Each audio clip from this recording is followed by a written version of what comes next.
रोज जेवणासाठी काय बनवायचं हा प्रश्न पडलेला असतो, तर आज आपण अगदी झटपट होणारा पिठल्यातला भात कसा बनवायचा ते पाहूया.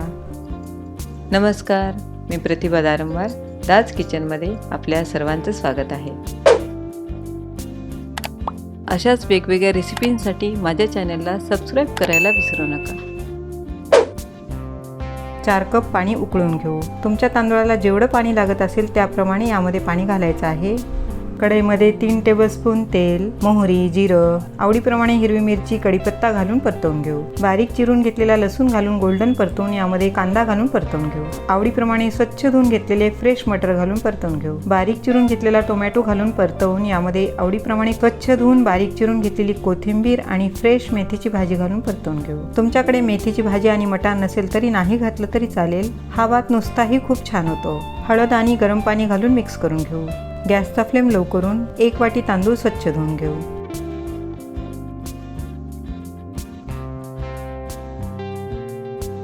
धुवून घेतलेले तांदूळ आणि चवीप्रमाणे मीठ घालून मिक्स करून घेऊ. गॅसचा फ्लेम लो करून यावरती झाकण ठेवून भात शिजवून घ्यायचा आहे. साधारण 15 मिनिट झालेले आहेत.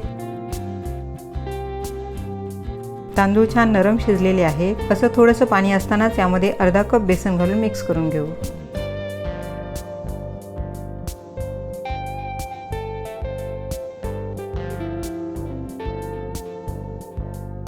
लो फ्लेमवरती भात 2 मिनिट वाफवून घेऊ.